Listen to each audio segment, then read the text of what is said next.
Good afternoon and welcome, everybody.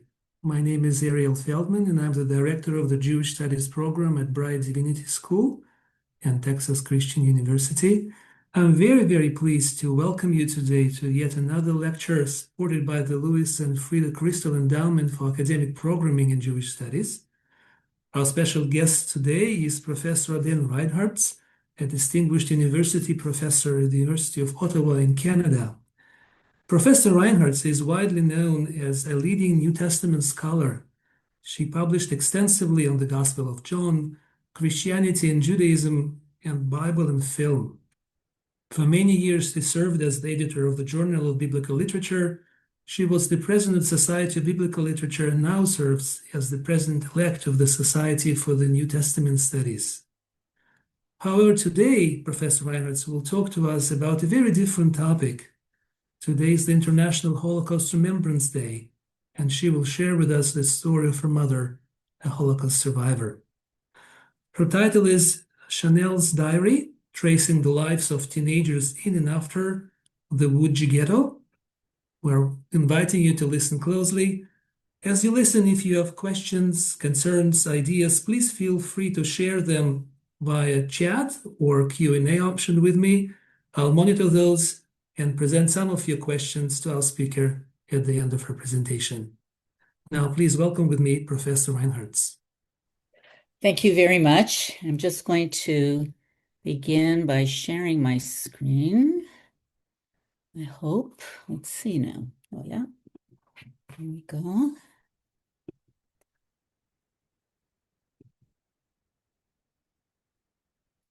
Okay. So as Professor Feldman just mentioned, today is International Holocaust Remembrance Day. And also, it's known as the International Day in Memory of the Victims of the Holocaust. As a second-generation Holocaust survivor, this day is personally meaningful to me, and it is an honor to share with you today some of my own family history and to introduce you to an extraordinary document called Chanele's Diary, a document that reflects life in the Lodz Ghetto between the years 1940 and 1944. I thank the Cristol family for this opportunity and to Ariel Feldman and Brite's Jewish Studies program for the invitation.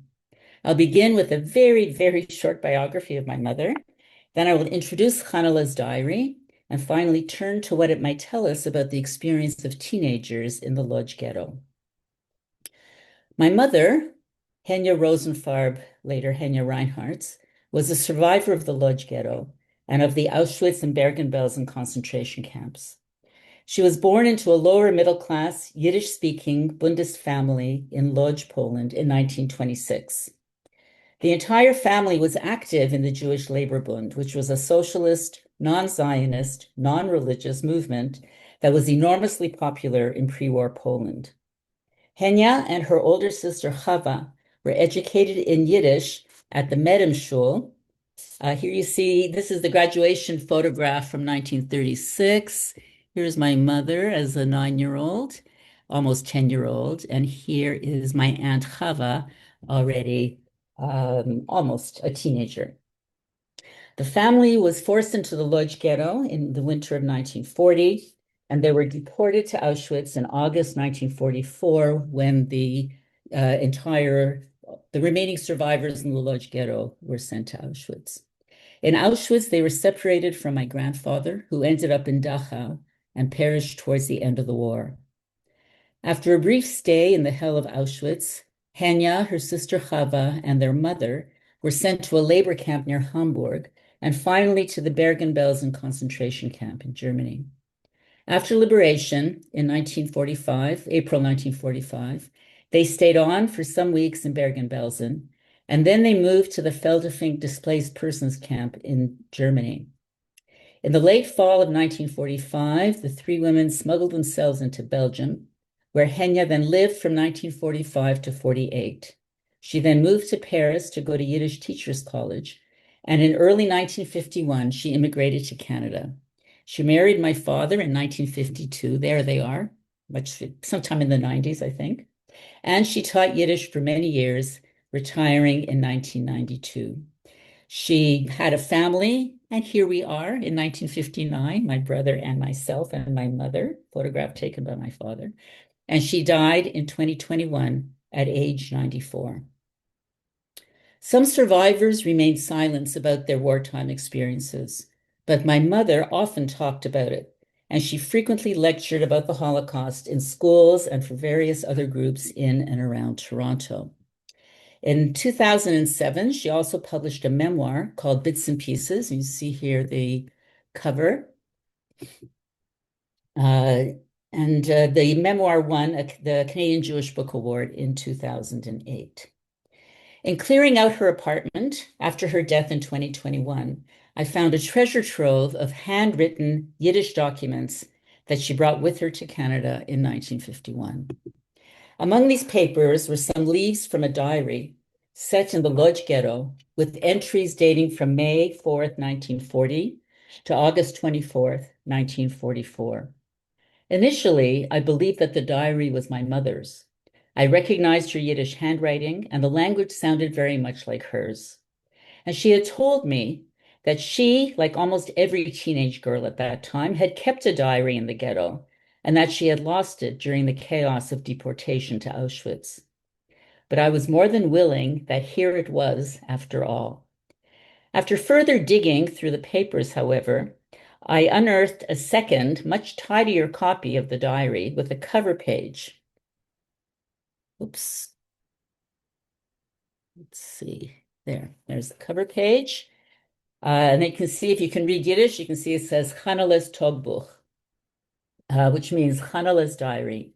And there's a short dedication that you can also see there. In English, it reads, "To the luminous memory of Chanele Heuser, born in Lodz on the 28th of March, 1926, who perished during the evacuation of the Stutthof concentration camp a few hours before liberation." That's translation of the Yiddish. Now, I had long known about Chanele Heuser, my mother's best friend in the ghetto. I also knew that to Henya's sorrow, Chanele had not survived. How exactly Henya, my mother, got hold of Chanele's ghetto diary is explained on the first page, where Henya writes, "I already knew that Chanele had not survived. That's why my first post-war steps were towards the house in which we had together dreamt the ghetto dream. I hoped to find a sign, a trace of her, and I did indeed find it. Deep in the cellar of the ghetto house were buried a few orphaned pages of a notebook, pages from Chanele's diary. They are now lying on my desk, straightened out, cleaned up, but orphaned. Tear-stained, they stare at me with Chanele's dear, familiar eyes." Here on the screen, you can see the last page of the diary, where Henya repeats the story, and then she signs it. Here's her name, Henya Rosenfarb, and dates it to Brussels, July 1947. So the mystery was now cleared up, sort of. Much as I wanted to believe the story, I knew that it wasn't true. Henya could not have found Chanele's diary because Henya did not return to Poland after the war. I knew this for a fact.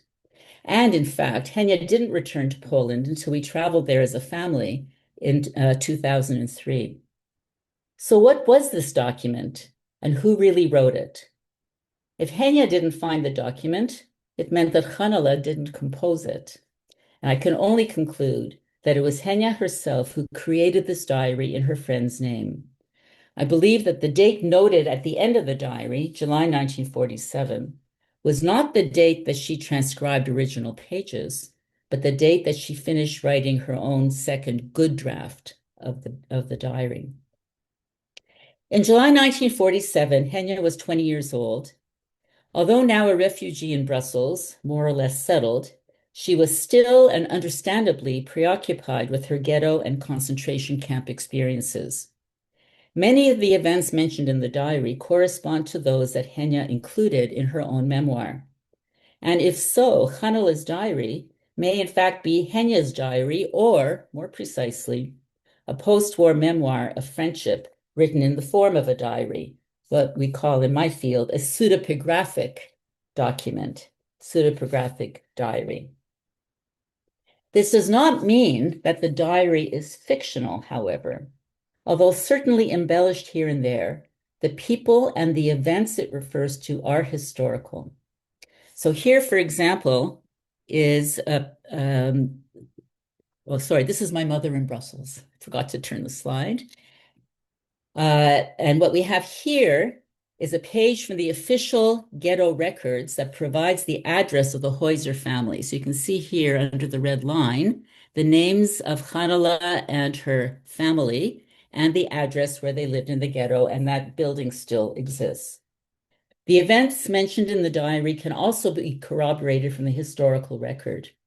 The most dramatic and heart-wrenching of these is the so-called Sperre, which refers to a period in September 1942 when 15,000 children and the elderly, defined as people over 65, were rounded up and deported to the Chelmno extermination camp.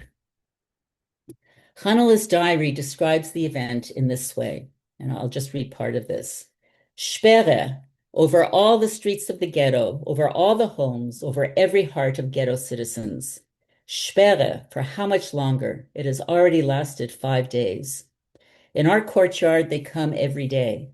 Only Motel and I go outside because those were the only ones that were in the kind of protected age group.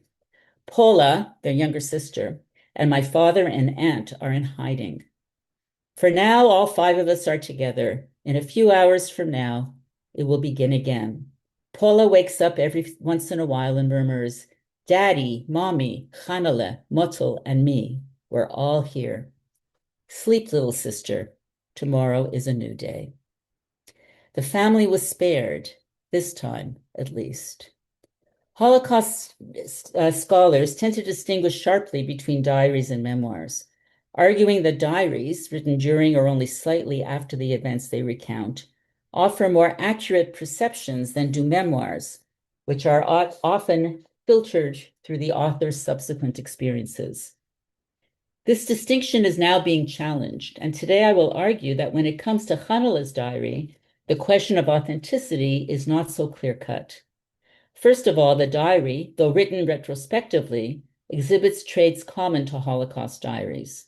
Second, the pseudepigraphic nature of the diary, which is unique among the Holocaust diaries and memoirs we know, complicates and calls into question the very meaning of authenticity when it comes to Holocaust experiences.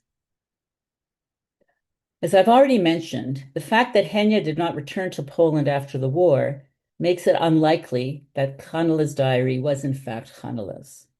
Otherwise, I would have found it easy to believe that my mother was indeed transcribing tear-stained pages that she had uncovered. The diary is vivid and immediate. The people, places, dates, and events also seem very real and immediate. It has few, if any, telltale signs of post-war composition, and it does not include information that would not have been known to the ghetto inhabitants at the time. But Sheva Ben Amos, a scholar of Holocaust diaries, notes that, quote, people often start to write diaries when an imbalance occurs in their lives between a previously coherent social situation with clear social norms and a new normalist situation, end quote. Chanele's diary opens with the narrator's reflections on precisely this point. And as an aside, I will be referring to Chanele and Rivka as characters in the diary and to Henya as the author. We'll move on to this slide. Okay. Chanele's diary begins with this note.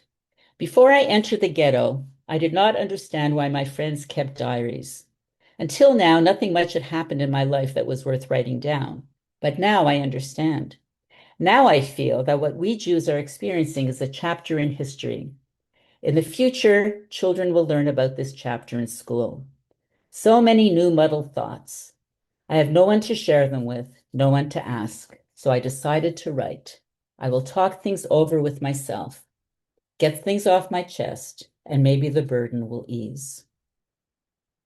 As Ben Amos notes, however, Holocaust diarists wrote not only to unburden themselves, but also to fulfill other goals, as she says, quote, to bear witness, to sound an alarm to the world, to seek future revenge, or to leave traces of their existence, end quote. Of these goals, two can be well documented from Chanele's diary: the desire to bear witness and the desire to leave traces of her existence. The diary's narrator, Chanele, is acutely aware of the historic importance of the events that she is enduring. There is ample evidence, including the meticulous conservation of documents and ephemera, as well as the recording of events, to suggest that most other inhabitants of the Lodz Ghetto were conscious of the historical significance of their experiences. They began this documentation during the ghetto time itself. In the diary's early pages, Chanele describes her writing as secretive. She says, "I write when everyone is sleeping because then it is calm. No one is nosing around and no one asks, why is she writing so much?" On the eve of her deportation to Auschwitz, however, she hopes and imagines that someone will find her diary. Maybe a young person will find you and put you in their pocket. It is hard for me to put the pen away and close the notebook, but I don't have anything else to write. I feel an emptiness inside. I know one thing. I want to live. I want so much to live. But tomorrow we are going away. But to where? In her diary, Chanele expresses her feelings about being in the ghetto, and she also describes the events of her daily life with an emphasis on her relationship with her friend Rivka, who's actually my mother Henya, and also her boyfriend Shloime. She writes about the speeches of Chaim Rumkovsky, the much despised head of the ghetto's Jewish council, and the speeches of Hans Bibov, the head Nazi administrator of the ghetto. She describes the children's protest march, the closing of schools, the Sperre, as we've just seen, the death of close friends, and many other events. And in this sense, the diary bears witness to the broader situation of ghetto inhabitants. Whether the narrator, Chanele, or the author, Henya, intended to share the diary with the world is an open question. Although Chanele expresses the hope that she, or if not she, then at least her diary, will survive, the narrator does not express any intention to make her diary more widely known. It is likely, however, that the real person, Chanele, shared her diary with at least one other person, her best friend, Henya. Another teenage diarist from Lodz, Rivka Lifshitz, writes that in the ghetto, girls regularly read each other's diaries, and I can well believe that Chanele and Henya did the same. This would account for the many details of Chanele's family life that are especially prominent in the first third of the diary. So whether the diary's author, my mother, intended Chanele's diary to be read by others is a difficult question to answer. If the diary was written in 1947, as I believe, then Henya already knows that children are learning about this ghetto chapter. Indeed, in Brussels, Henya herself taught at a Jewish school, where she certainly taught her charges about the events that she'd experienced. Although, to my knowledge, no diaries, not even the diary of Anne Frank, were published as yet in 1947, I speculate that there was already a widespread sense that first-person accounts would be important sources for conveying the texture of life under the Nazi regime. It is therefore possible that in writing this diary, Henya hoped that those who had not experienced the terrors of the ghetto might read it and thereby understand more fully the lives of those who did. But I don't have concrete evidence of this intention. And perhaps the fact that Henya did not reveal the existence of this document to my brother and myself or to anyone else argues against it. Nevertheless, she went to a good deal of trouble to rewrite her notes as a good copy and provide some context, fabricated as it was. And that might suggest that she had at one time thought about publishing it. I turn now more briefly to a second motivation of Holocaust diaries as described by Batsheva Ben Amos, the desire to leave traces of their existence. This desire in itself seems quite realistic and plausible. Even the youngest diarists were only too aware of the fragility of their own lives amidst the frequent deportations, the ever-present threat of disease, and the extreme starvation and deprivation of their daily lives. Like the narrator of Chanele's diary, they hoped to survive, but as witnesses to death on a daily basis, they knew that they might not. As we have already seen, Chanele herself, as the narrator of the diary, hoped to survive. And if not she, then perhaps her diary would be found. Henya claims to be that person. In the diary's postscript, Henya writes, as if to Chanele, "Your diary pages were not found by a stranger's hands. Rivka's," by which is meant Henya's actually, "Rivka's hands dug them out. The new day is already springing, Chanele, but not the way that we imagined. The few of us young people who survived are still weeping."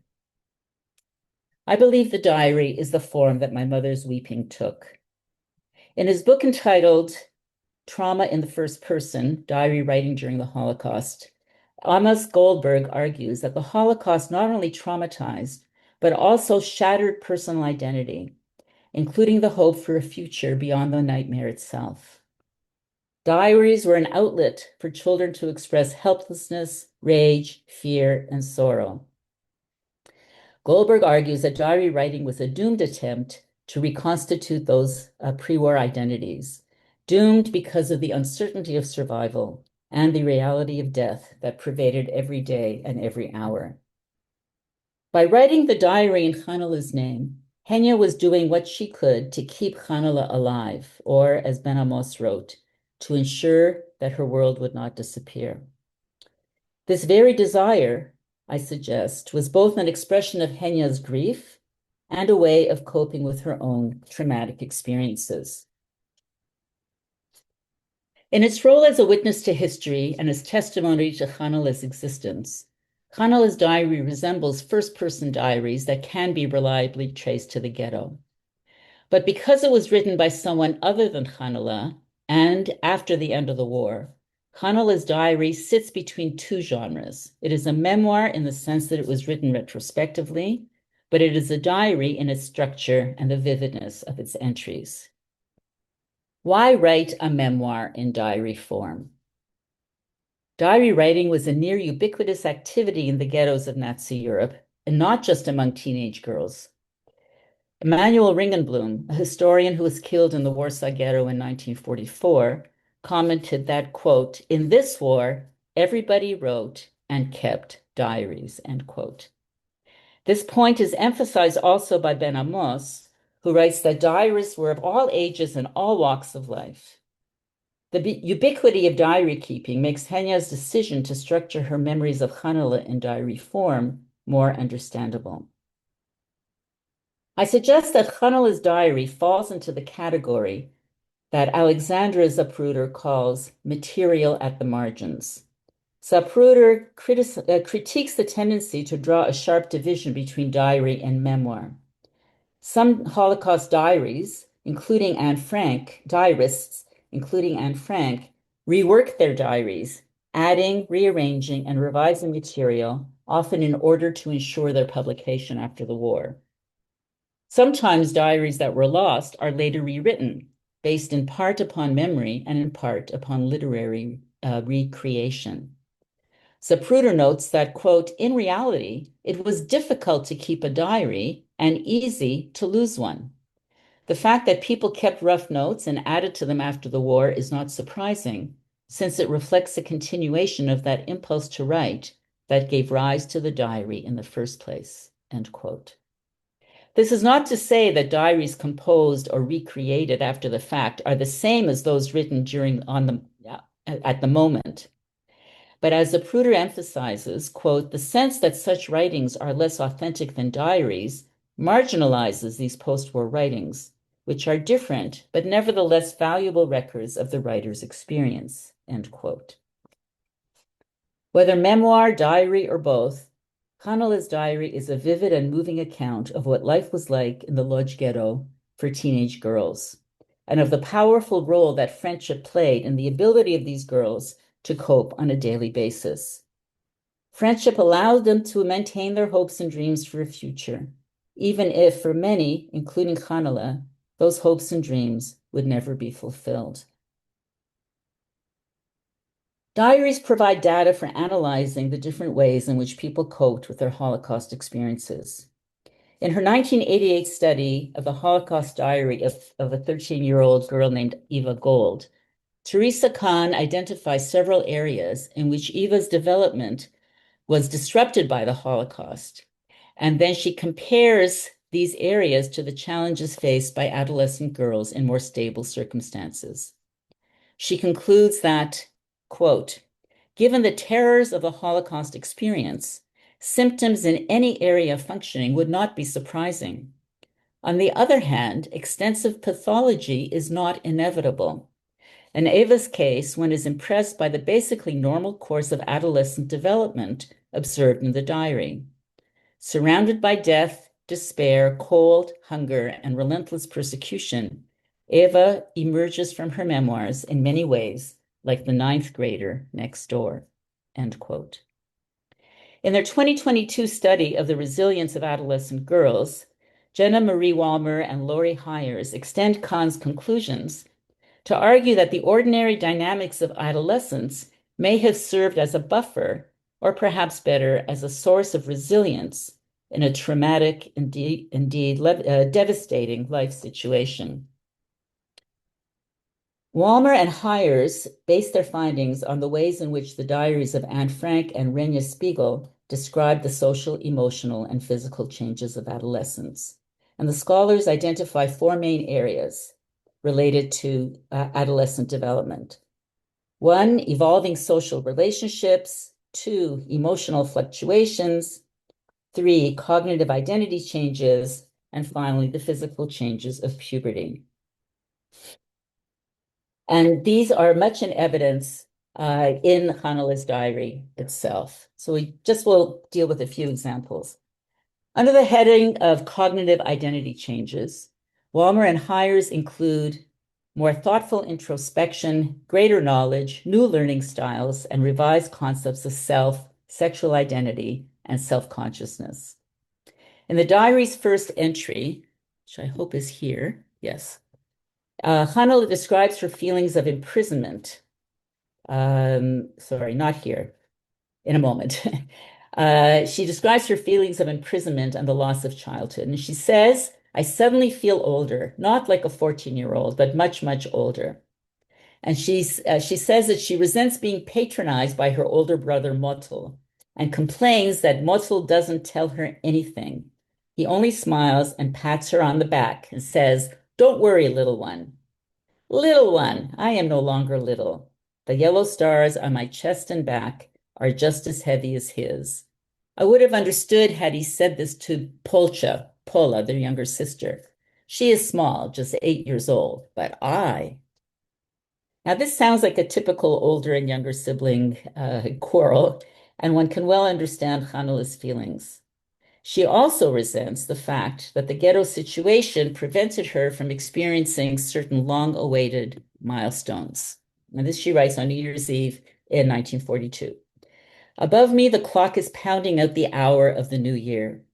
If not for the war, this would have been my first Sylvester, my first ball gown, my first time wearing makeup. A feeling of ripeness, of youthful pride would have overcome me. My only wish now is to free myself from the barbed wire. Over time, Chanele's entries testify to a growing intellectual maturity, including an interest in topics affecting the ghetto and the Bundist movement as a whole. She describes the shock that reverberated through the ghetto following the suicide of Artur Zygielbojm, a Bundist member of the Polish government in exile in May 1943. Chanele reports that, quote, there are comrades who think that Artur's deed was not right, that is his suicide. That was not the way a socialist should manage things. A few weeks later, on June 6, she describes a lunchtime discussion that took place in the old Jewish cemetery. Quote, today, a group of coworkers called us over and suggested a discussion on the theme, how should socialism develop? A heated discussion ensued. And one person said, why are you even arguing? There's still time to think about how the post-war world will look. You don't know yet what will happen to you. Chanele's brother Motul responded, However it will be, there will remain a world with people, and we are not indifferent to that. So here we see her cognitive intellectual development. A second feature defined by Walmer and Hires pertains to emotional fluctuations common to teenagers, including amplified feelings, increased emotional expression, new or changing emotions, and greater emotional awareness. And this we find ample evidence for in the diary, which attests to the emotional ups and downs of Chanele and her circle of friends. She expresses considerable anxiety throughout the diary. As she writes here in this entry on December 31st, 1941, I hate every voice that tries to calm me down. And then she feels guilty about taking out her anxiety on the family at home. I try to rein in my feelings, but they often burst out. Only later do I understand how badly I've behaved and how badly I'm handling the ghetto situation. But in the moment, my feelings overcome any logical thought. She then recounts an incident at dinner that evening. We were sitting down to dinner. My father had already distributed the bread. My aunt served the meat. Suddenly, my father said, "My tongue will hurt if I eat this meat. I want more and more." He stopped. I felt I would start to cry. I ran out of the house and went to Rivka's. Why did I do that? Why did I not understand that running out from the only daily meal we have together deeply embarrassed my father? I don't know why. This sounds like a typical teenage outburst, even if in atypical circumstances. In many other entries, however, her mood is upbeat. In this entry, she writes, I'm filled with an irrational joy. It is spring. The sparse trees have dressed themselves in green and bejeweled the ghetto streets. It's good that the Germans can't hide the sky. And for some reason, I'm convinced that the war won't last too much longer. The emotional roller coaster continues throughout. On April 2nd, 1943, Chanele reports that for the first time ever, she has quarreled with her best friend, Rivka. The argument was over whether it was right for women to wear lipstick in the ghetto. Chanele was in favor. Indeed, she had worn lipstick that very morning, and Rivka was strongly opposed. And again, Chanele's response was to run away in anger. She later felt badly and wrote Rivka a letter of apology. And now she says, we are friends again, as if nothing had ever happened. In the spring and summer of 1944, Chanele's entries are filled with hope. On June 10th, 1944, she notes that the Russians were a mere 110 kilometers from Lodz. You might ask, as an aside, how she knew this. Well, the answer is that there were a handful of Bundists in the ghetto who had clandestine radios. Having a radio was punishable by death, but they had radios and they were able to listen to the BBC. And in the evenings, they would gather people in their apartments and tell them the news that they'd heard on the radio. So on June 10th, she knew that the Russians were 110 kilometers from Lodz. And she says, I want to dance, to shout, to sing. I'm overflowing with joy. It won't be long now. And about a month later, she describes the jubilant holiday mood at home. And yet, this was just before the final liquidation of the ghetto began. And during the following 3 weeks, the first 3 weeks or so, 3.5 weeks of August, Rivka, Chanele, their friends, their families, along with the remaining ghetto inhabitants, were deported to Auschwitz. A few survived, the majority did not. Before that moment, however, many of Chanele's ghetto entries focus on her robust social life and reveal a preoccupation with romance and friendship. The months from late summer 1940 to midsummer 1941 were a golden time for Chanele. During this period, Rumkovsky, the Jewish head of the ghetto, permitted some youth groups to live on their own and cultivate plots of land in the Marishin area of the ghetto. Chanele was part of a group that was given access to one such plot, and she says, wouldn't have believed it could be so good in the ghetto. We live again. We don't feel or see the barbed wire. The field is not large, but it is ours. We sow, we plant, we weed, we water, and we eat the fruit of our labor. Among this group was a slightly older teen named Shloime. Chanele confides, I've become close to Yossel's brother Shloime. We went for a walk together and talked about everything. Yossel accompanied us in song. Our friends laughed, so I also laughed. But it's actually true. I like Shloime. Her relationship with Shloime continued until the final days of the ghetto. In her final entry in the diary, Chanele writes, it is 2 a.m, our last night in the cellar. The last page of my diary. I've also already said goodbye to Shloime. He is ill. I sat with him till late into the night. I wanted to stay that way with my hands in his, even if he is quiet. I don't know when or if I will feel his breath or when our hands will be woven together again. Chanele's other important friend, as mentioned, was Rivka, my mother, Henya. In February 1941, Chanele and Rivka took part in a youth demonstration against Rumkovsky. And the following April, they helped to prepare the youth group of the Bund for the May 1st celebrations. On May 2nd, Chanele describes what happened. At 7 p.m., all the members met on Lutomierska Street, coming from all corners of the ghetto. There was a holiday spirit. It was good to feel that we are not locked up between these walls alone, that there are so many of our own, one big family. Chanele worked in the soup kitchen and in the carpentry factory with Rivka. And on her 16th birthday in March 1942, she reflects, how much happier I am than all other ghetto girls.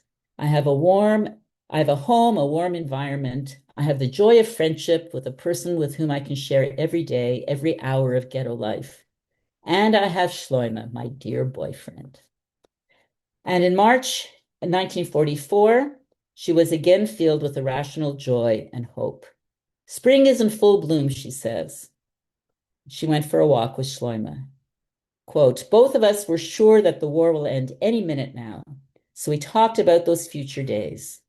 In the first few weeks of freedom, we won't do anything. We'll only enjoy ourselves in the sun and in the forests. And later we will go on a long trip. We'll marvel at Paris and Budapest, Naples and Vienna. And then we will come back and begin to study to make up for these 5 lost years. Everyone will be happy. How can we not dream on such a clear spring evening, she continues. One must. Can such a dream come true someday? Conclusion. Many of Henya's ghetto dreams did come to fruition. Henya survived for another 75 years after liberation. She earned her teaching certificate in Paris, and later in Toronto, she earned a BA and an MA as well. She raised her children and got to know her grandchildren and even her great-grandchildren. Chanele's dreams, however, came to an abrupt end. No one from her family survived. As some of the above quotations show, Chanele's diary occasionally expresses nostalgia for life in the ghetto. Initially, I found this emotion to be incongruous with everything that I'd heard from my mother and read on my own. On reflection, however, I began to understand it. Difficult as life was, Henya, like Chanele, was surrounded and buoyed up by family and friends who provided a buffer and a source of resilience, hope, and even joy. For Henya, the liquidation of the ghetto and the loss of her father and Chanele and most of her other friends shattered that buffer. By the time Henya wrote the diary at age 20, she had emerged from adolescence, and the protections that adolescent development may have provided were eroded by adult realism. She had also experienced Auschwitz and Bergen-Belsen, which were far more terrifying and traumatic than the ghetto. Henya and the friends she made in post-war Brussels, Paris, and Canada were deeply marked by their teenage experiences in the ghettos and concentration camps of the Nazi regime. But they went on to build new lives. They learned new languages, got their education, had careers, and contributed to the Jewish and broader communities. Their life experience experiences provide informal and entirely non-scientific confirmation that the social processes inherent in adolescent development allow them for relatively normal development into well-functioning adults. It's impossible to know for certain how closely the diary reflects Chanele's own experiences and feelings throughout the ghetto years. Nevertheless, there is truth in it. As Charlotte Delbo wrote in the preface to her book, None of Us Will Return, quote, "Today I am not sure that what I wrote about that time is true, but I am certain that it is truthful," end quote. Whether Henya's attempt to channel Chanele's ghetto persona would have rung true to Chanele herself is impossible to say. I believe, however, that Chanele's diary is truthful, not only for Henya or for Chanele, but in its broad contours to many who spent their teenage years in the ghettos of Nazi Poland and Germany. Thank you. I'm going to stop the screen share. And we can have some questions. Thank you very much, Adele. On behalf of all 100 of all of us here, about 100 attended the lecture, so it's a wonderful crowd. And we already have a question for you. So what do you think Henya wrote, or why do you think Henya wrote the diary in Chanele's name instead of her own name? That's a very good question. And one that I have been pondering, because she also, my mother wrote her entire life and she kept many journals. I think it was really as a way, as I said at the beginning of the talk, of thinking through her own experiences and also memorializing Chana. My mother, as well as my aunt, wrote many articles for the Yiddish newspaper Unsere Stimme, which was published in Paris before and after the war, and included a lot of material pertaining to Brussels. So they published there. And my mother published, I think it was a year or 2 years after liberation, an article in memory of Chana. And so Chana was on her mind. So I think it was just a way of kind of making sure that she didn't lose the flavor of the friendship that they had. That's the best answer I can give. Yeah. Here's another one. It begins with the statement that may your mother's memory be for a blessing. Thank you. Thank you so much for sharing your findings with us.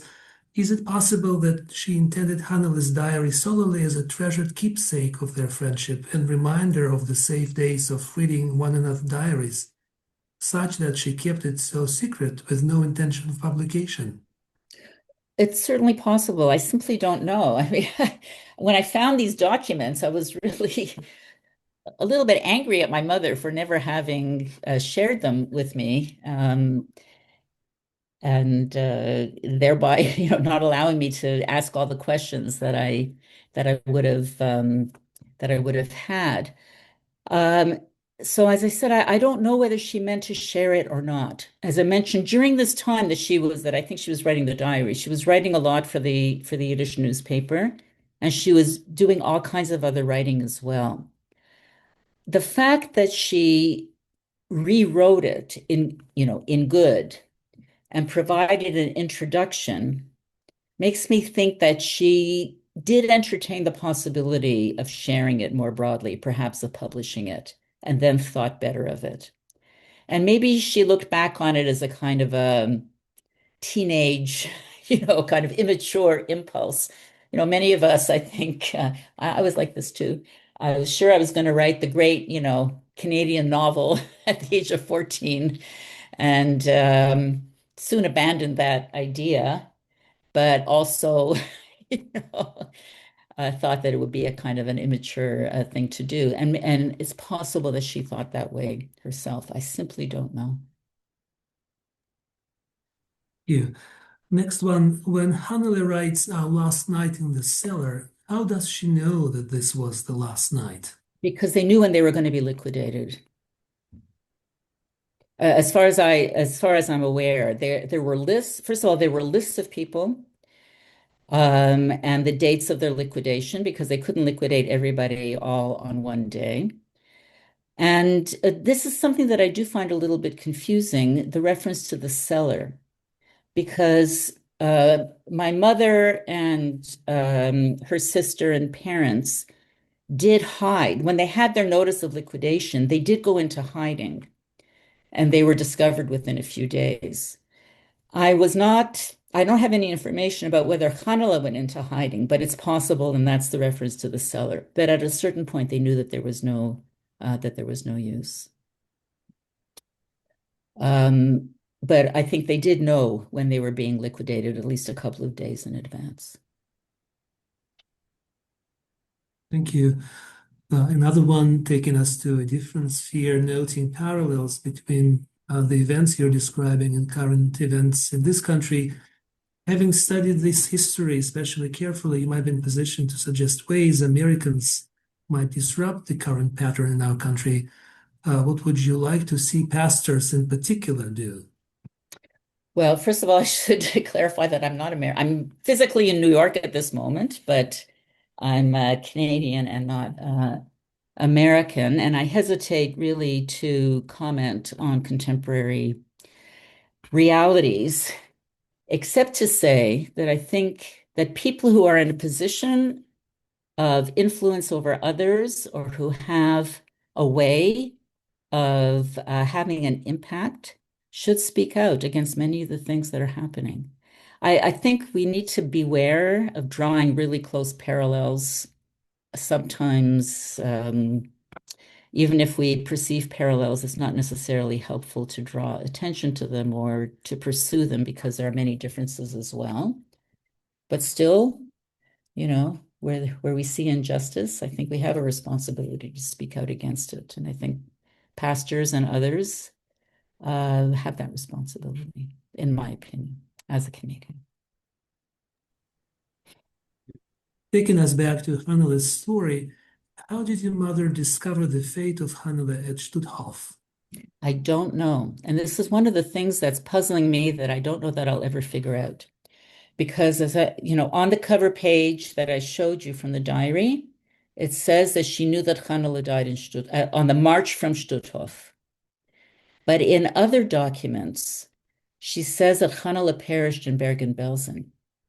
So she says this in her memoir, and she says it also in the video testimony that she recorded. So I don't know. I tend to, if I had to choose, I would say that somehow she did find out. People, survivors, if you can imagine the post-war situation of one of tremendous mobility and also the pursuit of information. My mother, Henya, and her sister Chava actually traveled around Germany for weeks after the war looking for their father. They didn't know until sometime later that he had perished.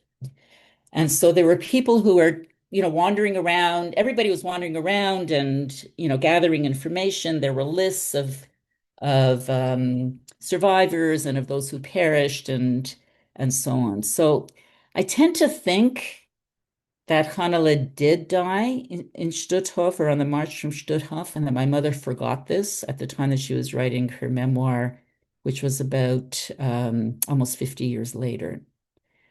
But I don't know for sure because in later documents, she says that Chanele died in Bergen-Belsen. So I really don't know. Thank you. Coming back to the way your mother told the story, do you think that she intended for you now to do the sort of thing you are doing as a scholar, the analysis, the scholarly attention to it? I don't think she had any such idea that that would happen. I honestly don't. I think she would have been pleased about it. She always appreciated scholarship and she appreciated and was proud of, my career as a professor. But I don't think she would have dreamed that I would be doing this. Because I think she forgot about the documents, to be honest with you. My mother, regrettably, and tragically suffered from dementia for the last 14 years of her life. And I think she simply, and in the time before that, she was busy and working and, very much, very active in all kinds of different ways. And I think she simply forgot that she had these documents. And I was reflecting the other day that this is what happens when you live in the same place for a very long time. For people like me that move around a lot, you always have to go through your stuff because you're deciding what to bring with you and what not. But my mother lived in the same apartment in Toronto for almost 60 years. And so I think she simply forgot that she had kept these things. Thank you. Again, oscillating between broad questions and personal questions. Okay. A broad one, over the last 10 years, do you think interest in the Holocaust has generally increased or decreased? I think that's hard to say, and it depends on what group of people you're talking about. When I'm speaking to people, for example, about the diary or other aspects of the Holocaust, I sense a strong interest, ongoing interest, especially as most survivors have now died, and it's up to people like me of the second generation and subsequent generations to keep the story going, and I still sense a strong interest. But I also think that perhaps in populations that are further from the story, um, there's a sense that this really happened a long time ago and they don't really want to know the details. And so I think it's both and. I think there remains a strong interest and also a distancing from the events that happened. And with that same thought, Adele, thinking of second generation, how would you say your upbringing differed from your peers who did not go through a life with a survivor? Oh, well, I think it differed in lots of different ways. And even now, I think often when I meet somebody new, somebody Jewish of approximately my age that I didn't know before, I can usually tell if they're the child of survivors or not. There's something that we share in common, having grown up in families under the shadow of our parents' Holocaust experiences. I think that there's a greater awareness that life can turn on a dime, that things can change, that the privileges that we might and pleasures that we might enjoy in the present might not all can be overturned by a regime. So I think there is that consciousness. I mean, some people I know, second generation survivors, talk about having at least figuratively their bags always packed, their passport always up to date. I don't personally feel that way, but but I understand that. I understand that feeling. When I was growing up, I grew up in Toronto, we lived in a kind of a lower middle class immigrant neighborhood. And that's where I grew up until about the age of 11. And until that point, I actually had not met a Jewish child my age whose parents were born in Canada. All of my Jewish friends were children of survivors, and we lived within this a very kind of a close-knit social circle of Yiddish speakers. We all went to the same Yiddish school and things like that, afternoon school program. And then when we moved to a different neighborhood, I met Jewish kids whose parents did not have accents. And I was surprised because I actually wasn't really aware that there were Jewish kids with Canadian-born parents. So I think our upbringing really, really differed, both because of the survivor experience, but also because of the focus on Yiddish and on the Bund and the various other sorts of experiences, even post-war experiences that were shared by our parents. Thank you. And thinking of a question about your ways of preserving these documents, perhaps you could say a word about what are your plans with this diary are. Share a Well, bit of your I have itinerary. right. I am working now. I've translated the diary into English, and I have a contract with Yale University Press to publish the English translation with historical annotations and a bunch of other material, including expanded reflections such as the ones that I've shared with you today.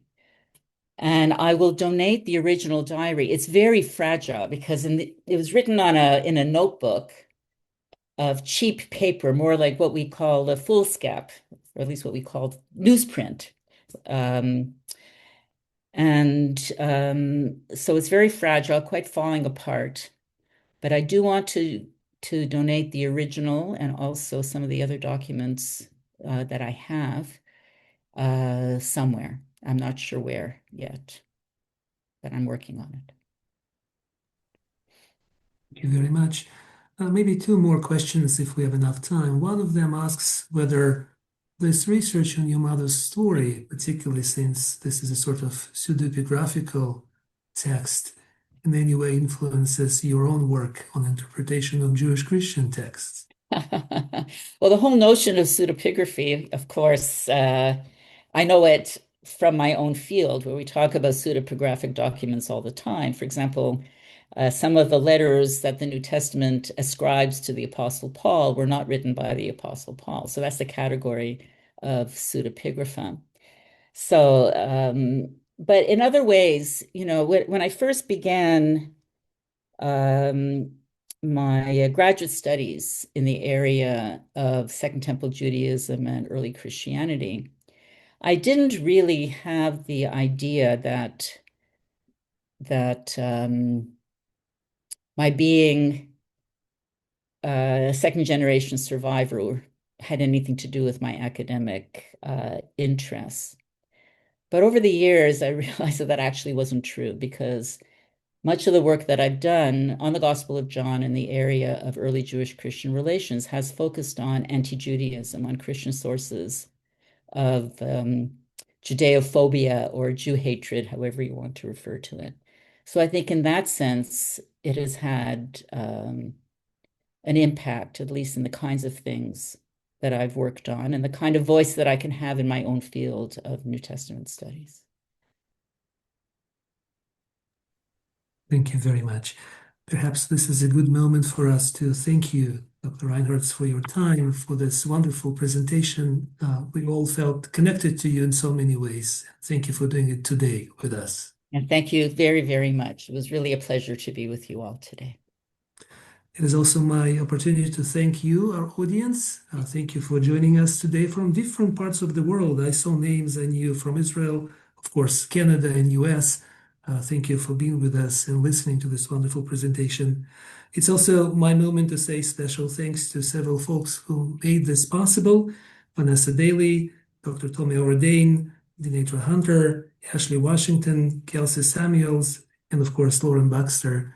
Thank you all for helping, supporting, and making this special event possible.